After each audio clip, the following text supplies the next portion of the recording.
That day, while everyone left, I thought I was alone tasting secrets in the quiet darkness. I didn't realize my son was watching until I looked up the unsettling look in his eyes. Fixed on my wet hands stopped me cold, but his reaction, that was something. I never saw him, 52 years old lady. Here is my story of lust coming, what happened next. Left me frozen. The house was quiet, as it always was. During the evenings when James was away, I stood in the kitchen, washing the last of the dinner plates, my hands moving. Mechanically under the warm, soapy water, the clatter of my son Alex's footsteps upstairs was the only sign of life in the otherwise empty house. It was always this quiet. This lonely James traveled, often hopping from city to city for meetings and conferences, leaving me behind to manage everything on my own. It had been this way for years, but recently, the loneliness was becoming unbearable. I loved my husband, at least. I thought I did. But the ache of isolation was a constant companion, an uninvited guest. That whispered to me in the stillness of the night was that what this was, isolation. No, it was more than that. It was yearning for something. Mom Alex's voice startled me. Turned to see my 18-year-old standing in the doorway, his messy hair falling. Into his eyes, he was getting so tall a man right in front of my eyes. "Yes, honey," I asked, wiping my hands on a towel. "I'm heading out to study at Ryan's house. Won't be too late, all right. Drive safe," I replied, watching him grab his bag and disappear out. The front door slam of the door echoed through the empty house, leaving me alone once again. Again, always alone. I sighed, my eyes drifting toward the clock. The hours stretched endlessly ahead of me. The silence in the house was oppressive, like a heavy weight pressing down on my chest. I poured myself a glass of wine and wandered into the living room, sinking into the plush couch as the minutes ticked by. My thoughts became restless memories of nights spent with James before the job, before. The distance surfaced unbidden, closed my eyes trying to hold on to the warmth of those memories, but they faded too quickly, leaving me with the cold reality of my solitude. They were just memories now, distant and untouchable. The wine loosened my inhibitions, and soon my thoughts took a more personal turn. I tried to resist the urge, telling myself it wasn't proper, but the need to feel something. Anything was overwhelming. The living room lights were dim, the curtains drawn. It was safe. Noon was there too. Judge me. I was alone, and it felt like I was vanishing. I needed something to feel real, to feel alive, let myself give in, but just as I was starting to lose myself in the moment, the sound of the front door opening shattered. The fragile cocoon I had built around myself, my eyes flew open in panic, my heart racing. "Oh God, no, not now, not like this, Mom." Al's voice called out. I scrambled to compose myself, grabbing the nearest throw blanket to cover myself, but it was too late. Alex stood frozen in the car doorway, his face a mixture of shock and confusion, his eyes wide, taking it all in. This could not be happening for a moment. Neither of us spoke. The air between us was thick with unspoken words. "I didn't know you were back," I stammered, my voice shaking. "I forgot my charger." Alex said, his voice barely above a whisper. His eyes flickered between me and the blanket clutched tightly in my hands. He saw it. They knew what I was doing, and it was so much more humiliating. An awkward silence filled the room. Weight of the moment sinking in. I felt heat rising to my cheeks, a combination of embarrassment and shame. I wanted to disappear, to die right there. And then, I didn't mean to. Alex began, but his words faltered. "It's okay," I interrupted quickly, my voice trembling. "It's not what it looks like. Liar," I thought to myself. This is exactly what it looks like, but we both knew it was exactly what it looked like. Alex stood rooted to the spot, his hand gripping the phone charger he'd come back to retrieve. The room felt stiflingly small, the air heavy with unspoken tension. He just stood there staring, and I wanted to die. I clutched the blanket tighter around myself, desperate for the awkward moment to dissolve. "You should go finish." Blinked, breaking his stunned trance, and nodded. "Yeah, sure." He turned and walked out of the room quickly, the sound of his footsteps receding up the stairs when I heard the faint click of his bedroom door. I exhaled, sinking back into the couch. My heart was pounding in my chest, and my thoughts raced with the impossibility of what had just happened. How could I face him again? How could I pretend that this didn't happen? I pressed my hands to my face, willing the embarrassment to subside. He hadn't. Really seen anything, had he? He did. No, he must have looked away too quickly, but his expression haunted me, a blend of curiosity, confusion, and something else I couldn't quite place, something that made me feel exposed, vulnerable, and strangely a little seen. The minutes ticked by in agonizing slowness. I debated going upstairs to talk to him to smooth things over. What could I possibly say? How could I make this less awkward without making it worse? There were no words, nothing I could say would fix this. Instead, I went to bed early, hoping that sleep would bring clarity, but sleep was the last thing I got that night. The following morning, the tension lingered like a shadow over the house. I busied myself in the kitchen chopping vegetables. For an omelet, I barely had the appetite to eat. Alex came downstairs, his movements careful, as if stepping on eggshells. He was avoiding me, and I was avoiding him right back, like two strangers in a house. "Good morning," I ventured, keeping my tone light. "Morning?" Alex replied, his voice stiff. He grabbed a glass of juice and sat at the table, avoiding my gaze. His face was still red, a reminder of the shame I felt. I took a deep breath about last night. Alex froze the glass halfway to his lips. "Can we not talk about it?" he said quickly, almost pleading. I was relieved. A small part of me was at least Alex. "I need to explain." "There's nothing to explain." "Mom," he interrupted, finally looking at me. His face was and his words tumbled out in a rush. "It's fine. You don't have to feel weird about it or anything. I mean, everyone does stuff like that." I blinked, caught off guard by his bluntness. His words threw me. He was treating it like it was normal, like it was just some mundane, everyday thing. "It's just, you're my mom. So, it's different." Alex continued, his voice quieter now. "But I get it. Dad's gone a lot. You're lonely. I'm not stupid." His words hit me a sharp blow to my chest. He saw through me. He understood. And that made it even worse. His words hit me harder than I expected, the truth of them cutting deep. I looked down at the counter, my hands trembling slightly as I gripped the edge of the sink. He was too smart, too perceptive. He knew exactly what he was doing. It made me feel exposed raw. "I just don't want things to be weird between us," Alex added. "Can we just forget it happened?" I nodded, swallowing the lump in my throat. "Yes, of course we'll forget it." Forget it, as if it were possible to forget the way he looked at me, the way I felt when I knew he was watching. But deep down, I knew it wasn't that simple. Not even close. He got up and started doing the dishes, his movements stiff and awkward. I was still sitting at the table watching him, but he was avoiding my gaze. He finished and went to the living room. I followed him with my eyes. He sat there, his eyes glued to the TV, but I could see it, his mind was somewhere else. That somewhere I had to do something. So I also went to the living room and started to fold the laundry, but there was a pull in the air, an invisible tension that was drawing us both towards each other. It was as if I was a magnet, and I was getting pulled in every direction. It was subtle, a shift in the air, and it was making me feel crazy. He wasn't avoiding me exactly, if anything. He seemed to be around more often than usual, lingering in the kitchen while I cooked, offering to help with chores he'd normally ignore. It was like he was watching me, and the thought made my skin crawl, but also a strange, forbidden thrill. That evening, as I was folding the laundry, Alex sat down on the couch next to me.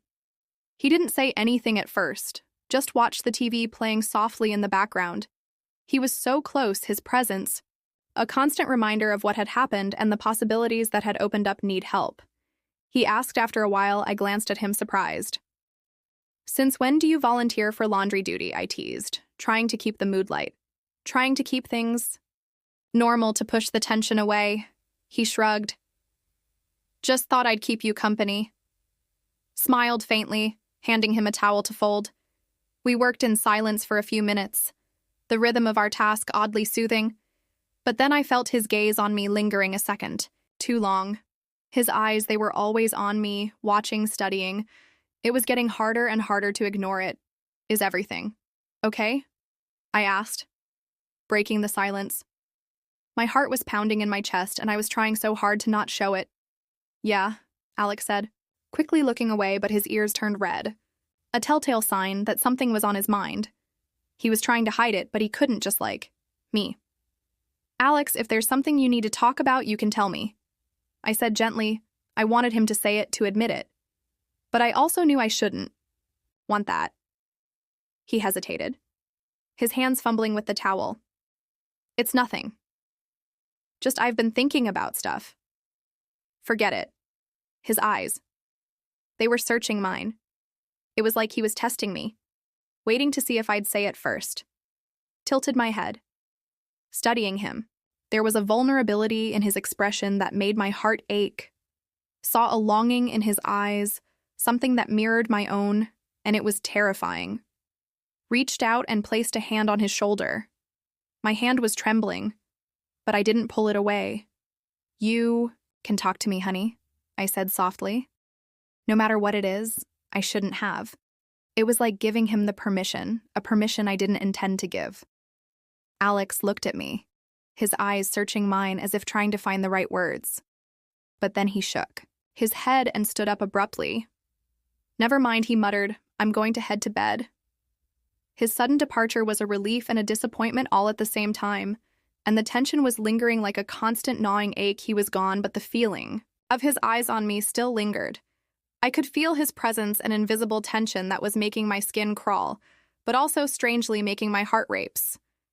Picked up my book, trying to distract myself from the thoughts that were swirling in my mind. But it wasn't working. He had broken the ice, and now I was afraid of what would come next. Later that evening, I was sitting on the couch with a glass of wine, flipping through channels on the TV. Alex came downstairs and plopped onto the couch beside me. He was getting bolder. I had to give him that plans tonight. I asked, trying to sound casual. Nah, he replied. Everyone's busy. He was lying, and we both knew it. I raised an eyebrow. It wasn't like Alex to skip a chance to hang out with his friends, especially on a weekend. It was like he was trying to be near me. It was getting so hard to act like it wasn't working. Well, it's been a while since we've hung out together. I said, Want to watch a movie? Sure, he said, a small smile tugging at his lips. He was too good at pretending it was getting hard to tell what was real and what was a performance. We settled on an action movie Alex had been talking about for weeks. As the film played, I felt the tension between us begin to ease. We laughed at the cheesy onliners, cringed at the over-the-top explosions, and exchanged knowing looks during the predictable plot twists. It was almost normal, and it made me feel so guilty. But as the credits rolled, I noticed Alex looking at me again, the same way he had during our laundry folding session. That stare. It was a fire, and I was getting burned by it. What's on your mind? I asked. Breaking the spell I shouldn't have asked, but I couldn't help it. Nothing, he said quickly, but his face betrayed him. He was lying, and we both knew it. Alex, I pressed, setting my glass on the coffee table. You've been acting different lately. Is something bothering you? My heart was pounding. I was playing with fire, and it was thrilling. He hesitated, his gaze flickering. And to the floor, it's just, I don't know how to say it without it sounding weird. He was about to say it, to admit what we were both thinking, and I was desperate to hear him. My stomach tightened. You can say anything to me, I assured him. He sighed. Running. A hand through his hair. It's about that night, he admitted finally. I froze my breath, catching in my throat. What about it? The air was charged, and I was ready for what was coming. It's not like I'm mad or anything, he said quickly. But I can't stop thinking about it, about you. The words were out, he had said it, and everything changed. His words hung in the air, heavy and charged. My heart raced, a mix of panic and confusion flooding my senses. It was happening. The line was being crossed, and I knew deep down I wanted it. Alex, I began searching for the right words, but what were the right words? There was no way out of this. Not anymore, no, it's wrong, he said, his voice barely above a whisper. But it's like, ever since then, I see you differently. He felt it too. The forbidden desire was like a magnet pulling us closer and closer. Stared at him, my mind spinning. He knew, and that made everything even more dangerous. Opened my mouth to respond, but couldn't find the words. I shouldn't have said anything, Alex muttered. Standing abruptly, forget. I said that he was running away, but it was too late. It was all out in the open. And now what do we do? Alex, wait. I wanted to stop him, but I didn't. And it made me wonder. But he was already heading upstairs, leaving me sitting on the couch. My thoughts a whirlwind of emotions. He said he'd forget, but I knew we both knew that this was just beginning. He was gone. But the feeling of his eyes on me still lingered. I could feel his presence, an invisible tension that was making my skin crawl. But also, strangely making my heart race, picked up my book, trying to distract myself from the thoughts that were swirling in my mind, but it wasn't working. He had broken the ice, and now I was afraid of what would come next. Later that evening, was sitting on the couch with a glass of wine flipping through channels on the TV. Alex came downstairs and plopped onto the couch beside me. He was getting bolder.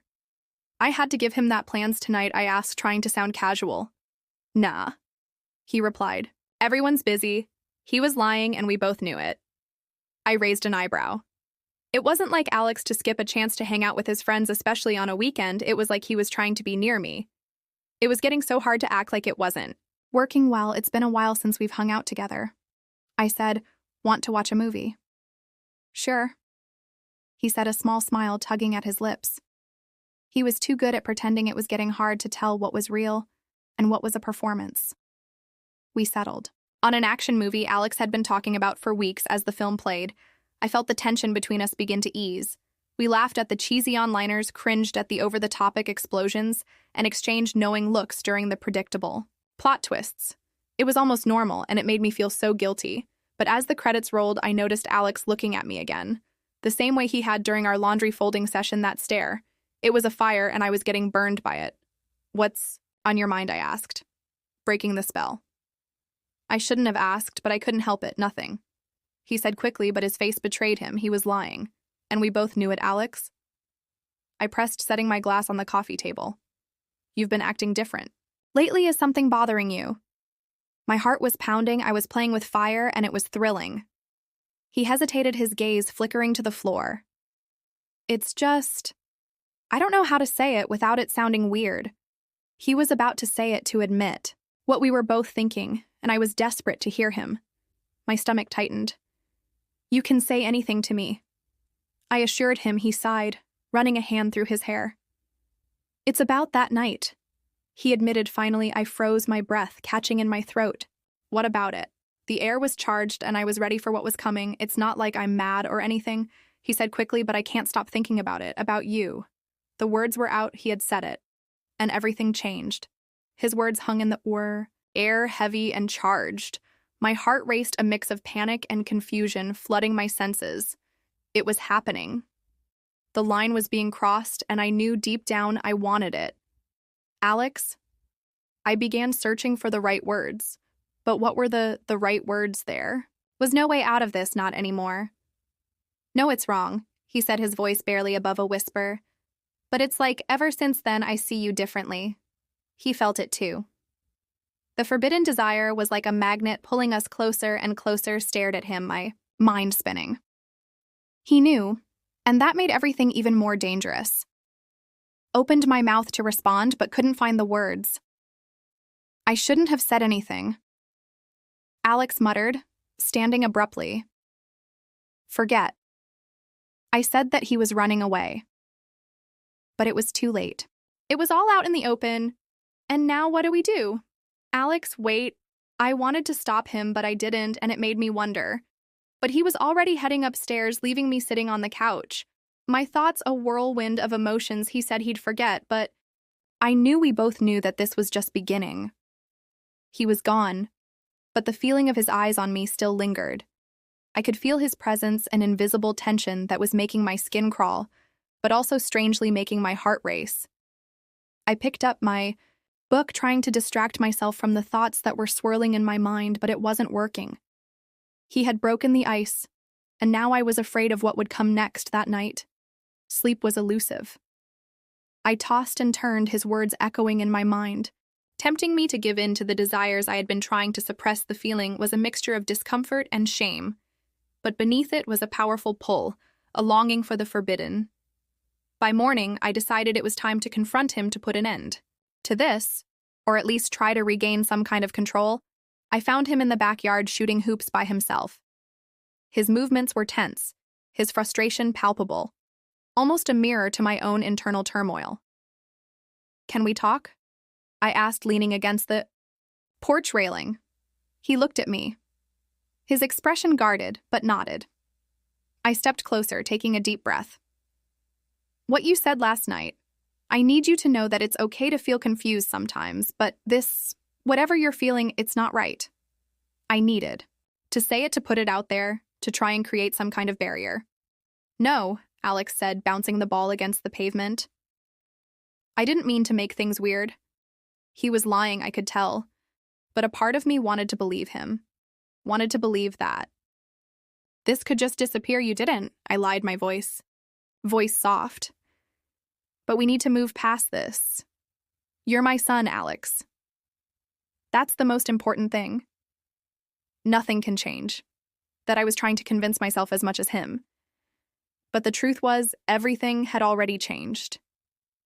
He nodded, his shoulders slumping. Slightly get it. He didn't get it, and we both knew it. He was just saying what he thought I wanted to hear. I wanted to believe him, but the look in his eyes told me that this wasn't over. It was like he was surrendering, but also holding back, waiting, for me to give him another sign, waiting for me to change my mind. He walked past me, his shoulder brushing mine, the contact sending a jolt of electricity through me. I went back inside the house. I felt a subtle relief, thinking, maybe it's over now. But I was so wrong. What happened next was something I could never have imagined. I needed to get away from him, to put some space between us, but the heat that had awakened deep inside me was now impossible to deny. I was heading towards my bedroom when a knock on my door startled me. My heart leaped into my throat. I knew it was him, and I knew deep down that I was ready. "Come in," I called, my voice hesitant. My hands were shaking, and I was trying to keep myself under control. But it was getting too difficult. Alex stepped inside, his expression unreadable. He hesitated, hovering near the doorway. He looked like a ghost or a forbidden temptation. I was not strong enough to resist. "What's up?" I asked, trying to sound casual, as if we were just two regular people having a normal conversation. It was a lie. We were both telling ourselves. "I just wanted to check on you," he said, his voice soft. "I'm fine," I replied, forcing a smile. I wasn't fine. I was drowning, desperate and yearning for something. I knew I shouldn't want. Alex stepped closer, his gaze steady. "You don't seem fine." He knew me too well. He saw through my lies, through my attempts to keep him at a distance.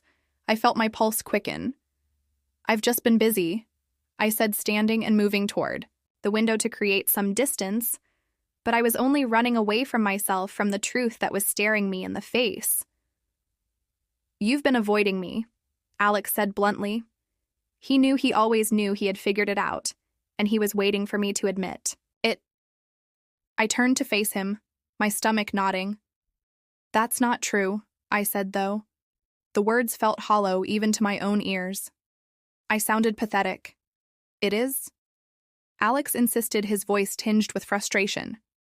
"Ever since we talked, you've been acting like I don't exist." He was pulling me closer, and I couldn't stop it. "Alex, that's not fair," I said, my voice rising slightly. "I'm trying to do what's best for both of us." I wanted to believe that, but I didn't. All I wanted was to give in, to surrender to the temptation that was sitting right in front of me and ignoring me as what's best. His words were sharp, and they cut through my defenses, tearing them to shreds. His words hit me like a punch to the gut. I sighed, rubbing my temples. "I'm not ignoring you, I'm just trying to give us both some space to move past this." It was a lie. I wasn't trying to move past it. I was just afraid to confront it, afraid to admit how I really felt. But I don't want to move past it, Alex said, his voice breaking. He was admitting it finally, and now there was no way back. The raw emotion in his tone made my breath catch. I stared at him, my mind racing. My heart was pounding in my chest, and I knew in that moment that everything was about to change. "Alex, this isn't something we can explore," I said carefully, but my voice was trembling and I knew the fight was already lost. Why not? He asked, stepping closer. We're both adults. We both feel it. He was so close, and I could almost feel the heat radiating off his body, and it was pulling me in. I shook my head, panic rising in my chest. It's not about feelings. It's about what's right. But what was right anymore? I was losing my grip on reality, lost in a sea of forbidden desires. Alex reached out his hand, brushing my arm. Sometimes what's right isn't what feels right, he said softly. His touch sent a jolt of electricity through me, and I knew right then and there that I was about to cross a line. I never thought I would. I pulled away, my heart pounding. This conversation is over, I said firmly, moving toward the door. But even as I tried to leave, a part of me was waiting, wanting him to stop me. But Alex blocked my path, his eyes pleading, "Please, Mom, just listen to me. Alex, stop." I said, my voice trembling. My resistance was crumbling, and I was surrendering to his pull, to my own forbidden desires. "I can't," he said, his voice breaking. "I can't stop thinking about you." He was admitting it all, and the desire was undeniable. What would happen? Now I felt tears prick my eyes. "You don't mean that," I whispered. It was like looking in a mirror, seeing my own forbidden desires reflected back at me. "I do," he insisted. "And I think you do too." He saw it in me. He always had. And it was terrifying but also thrilling. The weight of his words hung in the air, suffocating and undeniable. I felt my resolve crumbling under the intensity of his gaze. My body was betraying me, yearning for his touch, for the forbidden pleasure I knew was waiting for me if I just gave in. But before I could respond, a loud knock at the front door shattered the moment. It was like a lifeline. A chance to escape the madness that was unfolding. Both of us froze, our hearts racing. I was relieved but also disappointed. The tempt was still there, lurking beneath the surface. "I'll get it," I said, quickly slipping past Alex and rushing downstairs. I needed to get away to put some space between us. But I also knew it was only a matter of time before we'd be in the same position again. I opened the door to find my neighbor Carol standing on the porch with a warm smile. "Hi, Lauren just wanted to drop off those baking pans I borrowed," Carol said, holding a stack of pans. I forced a smile, grateful for the interruption. "Thanks, Carol, that's so thoughtful of you. I wanted to be anywhere else," and the normally felt so distant. Now we exchanged pleasantries, but my mind was elsewhere. When I finally closed the door and turned around, Alex was standing at the top of the stairs watching me. His eyes were dark and tense, and they were burning into me, through me, right to the core of my desires. Our eyes met, and in that moment, I knew that things couldn't go on like this. It was inevitable. We were both headed down a path of no return, and nothing was going to stop it. Then the unthinkable happened. Later that day, I was getting ready to have my dinner when he came into kitchen. He stood there silently for a moment, his eyes fixed on me. It was like he was testing me, pushing my boundaries, and a part of me, a dark, forbidden part, was enjoying the challenge. "What are you doing?" I asked, my voice barely a whisper. It was as if I was already surrendering. "I'm not hungry," he replied, stepping closer to me. His gaze was intense, and my heart was pounding in my chest. "Alex," I said, but he cut me off. "I can't," he said, his voice thick with emotion, reaching for my hand. His touch sent a jolt through me, and it was like my resistance was crumbling. Like all those boundaries I was trying to keep between us were fading away. My hand trembled in his, and everything I had been fighting began to crumble. It was as if his touch had unlocked something deep within me, a forbidden longing that had been simmering for weeks, and now it was finally reaching its breaking point. I wanted to pull away, but my body was betraying me, yearning for his touch, for the forbidden pleasure that was waiting for me if I just gave in. He stepped closer, closing the distance between us, his eyes searching mine. "You feel it too," he whispered. Held my breath, wanting to deny it, but his eyes held mine captive. And I couldn't lie. I was caught in the web of my own desires, drawn to the forbidden thrill that was waiting just beyond the edge. His gaze dropped to my lips, and then rose to my eyes. And then he took my face in his hands, cupping my cheeks, his touch both tender and possessive. "Tell me to stop," He whispered he was daring me, challenging me, and a part of me desperately wanted to say no. But another a darker part wanted to finally give in. His breath was warm against my skin, and I was drowning, lost in a sea of my own forbidden desires. His lips touched mine, a soft, tentative touch that sent shivers down my spine. My hands found their way to his hair, pulling him closer. The kiss was a spark that ignited a fire deep within me, a fire I had tried so hard to suppress. He forced the kiss, and then I kissed back, not trying to fight it, embracing it. Instead, the kiss deepened and I melted against him, surrendering to the touch, to the desire, to the forbidden. It was like all those barriers I had been fighting for so long completely crumbled, and in that moment there was no turning back. The line had been crossed, we were now in a different world, and everything was about to change. His lips were on mine, and I was kissing him back, all my resistance gone, all the boundaries completely blurred. The kiss deepened and I melted against him, surrendering to the touch, to the desire, to the forbidden. It was like all those barriers I had been fighting for so long completely crumbled, and in that moment, there was no turning back. The line had been crossed. We were now in a different world, and everything was about to change. I pulled away abruptly, my breathing ragged, my heart pounding. What had I done? What had we done? The guilt was a heavy weight in my stomach, but it was strangely mixed with an excitement that made me almost euphoric. We can't do this. I managed to utter my voice shaking. Alex sat back, his expression a mix of hurt and frustration. I'm sorry, he said, his voice barely above a whisper. I couldn't help it. His eyes were dark and tense, and it made my heart ache with something I couldn't quite name. I covered my face with my hands, trying to regain my, composure. We need to stop this now, Alex, before it goes any further. I wanted to believe those words, but I knew deep down that it was all a lie. We had opened a door and there was no going back. He nodded, though the tension in his jaw betrayed his true feelings. I understand, he said, standing up. I'll go, but his eyes were still burning into me, and I knew that he wasn't going anywhere. Not really. He turned and walked out of the kitchen, leaving me alone in the silence. I was trying to convince myself that it would be okay, that we would somehow find a way to move past this. But a part of me, a dark, forbidden part, was hoping for something else.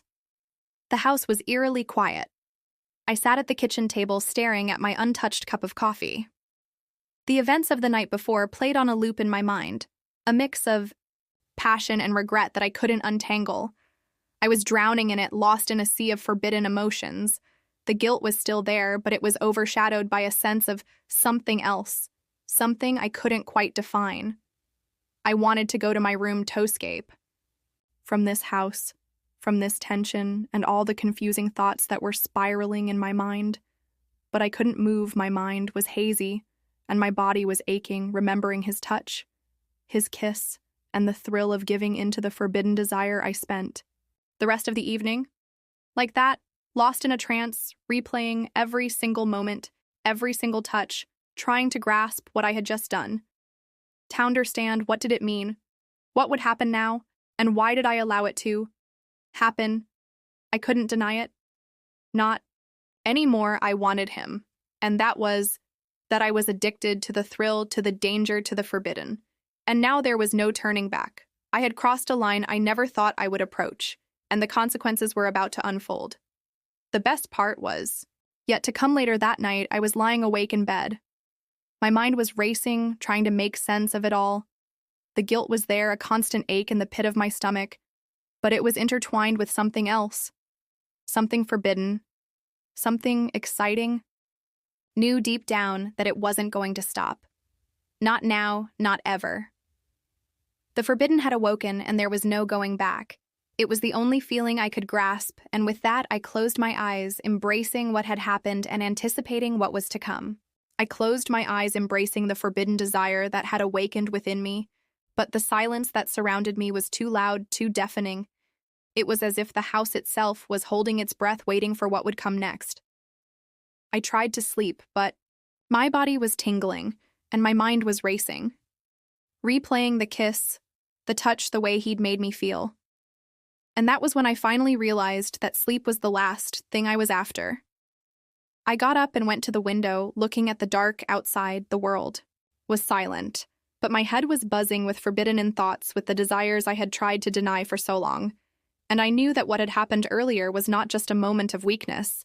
It was something more, something that had changed everything. Could still feel him.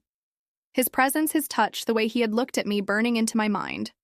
I tried to think of other things to focus on. Work to plan for the next day. But my thoughts always drifted back to him, to the forbidden pleasure, to the possibility of it all happening again. It went downstairs.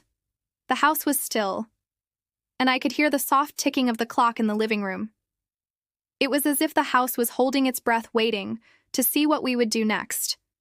Waiting for us to break the rules, again.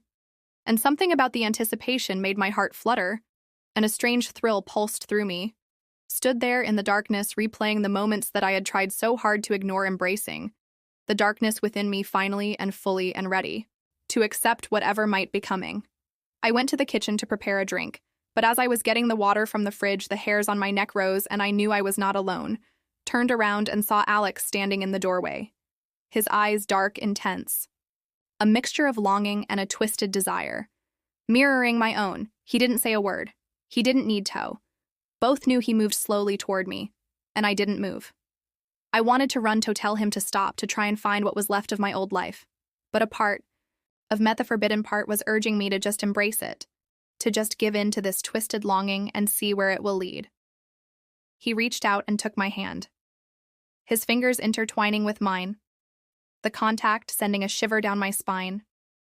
He led me towards the living room, and I followed, drawn to him like a moth to a flame. I knew this was wrong, so incredibly wrong, but at the same time it felt so right, and the forbidden thrill was too much to deny. We sat on the couch. Together, our bodies close but not touching, and the silence was heavy, between us, charged with unspoken desires, with a tension that was both terrifying and exhilarating. And I knew with a chilling certainty that this was not the end. This was just the beginning. The forbidden had awakened, and there was no turning back. This was our new reality. And I found myself strangely drawn to this twisted bond we had created, to this dangerous path we were on, and to the thrill of the unknown that lay ahead of us. He reached out and traced the curve of my neck, his touch sending a shiver down my spine. He leaned in, his lips brushing against my ear, his voice a low, husky murmur. "You know you want this." He whispered the words, sending a jolt of electricity through me. I wanted him, and there was no point in denying it anymore. My body responded immediately. Ellie, a familiar tension, building a slow, burning ache. He kissed me, then a deep, possessive kiss that sent a wave of heat through me. My hands moved to his body, exploring his skin, pulling him closer, wanting more, needing more. The world outside the living room faded away, replaced by the heat of his body, the taste of his lips, the intoxicating scent of his skin. We moved from the couch to the floor, our bodies tangled together, our kisses growing more passionate, more desperate. It was as if we were both drowning in a sea of forbidden desires, pulled under by the force of the taboo. I was lost in a whirlwind of forbidden sensations, a dangerous dance on the precipice of the unthinkable. His hands roamed over my body, exploring, igniting a fire I thought long extinguished, his fingers testing the edges of my resolve, breaking down my defenses. With every touch, I responded, my own hands tracing his body, feeling the contours of his muscles, the heat of his skin, and the world faded around us as we got lost in our forbidden desires. Then I gave in, lost in themament, and oh my God, I could barely remember. I mumbled that suddenly, that was it. Everything changed. The feelings were overwhelming. My mind was spinning, and I knew with a chilling certainty that we had crossed a line. We were no longer ourselves, and there was no way back. The world felt too small yet infinite. I was both terrified and exhilarated. It was wrong, so incredibly wrong, and yet in that moment it felt right. It felt like coming home. Afterwards, we lay there, tangled in each other's arms, the silence broken only by the sound of our ragged breaths. I looked at him, my heart pounding in my chest, a mixture of fear and exhilaration coursing through my veins. What have we done? We had crossed a line, and there was no way back. The next morning, the house was eerily quiet. I sat at the kitchen table staring at my untouched cup of coffee. The events of the night before played on a loop in my mind, a mix of passion and regret that I couldn't untangle. I was drowning in it, lost in a sea of forbidden emotions. The guilt was still there, but it was overshadowed by a sense of something else, something I couldn't quite define. Alex appeared in the doorway, his expression unreadable mourning. He said, his voice cautious. His eyes were searching mine, waiting for my reaction, and I was terrified of what would come next morning. I replied, "Not meeting." His eyes, I didn't dare look at him, afraid of what I would see, what I would feel. We sat in silence for a moment, the weight of our actions pressing down on us. Finally, Alex spoke. "We need to figure out where we go from here." He was right. We had crossed the line and there was no going back. I nodded, my throat tight. "This can't happen. Again." I said, my voice firm. It was a mistake. I was lying again, and I knew he knew it. He looked at me, his eyes filled with pain. Was it? He was challenging me, daring me to admit the truth, to embrace the forbidden. Yes, I said, though the word felt like a lie. We need to move on, to forget about it. I was lying, and I hated myself for it. But it was the only thing I could say. The only way to keep us both from completely spiraling into madness. Alex didn't respond, but the look in his eyes told me that forgetting was the last thing on his mind. He was waiting. He was always waiting, and I knew that this was far from over. I had taken the forbidden bite, and I was addicted, and what would be the price? As he turned and walked away, I felt a pang of sorrow and guilt that I knew would haunt me for the rest of my life, but also a dark spark of something else. Something that was both terrifying and thrilling, and it was that feeling that I was destined to pursue. After all, what do you do when you take the forbidden bite and find yourself addicted? I just don't know anymore. Was I wrong for this, or was I inevitable? What would you have done? If you like this story, then comments please, and subscribe and share my story and channel.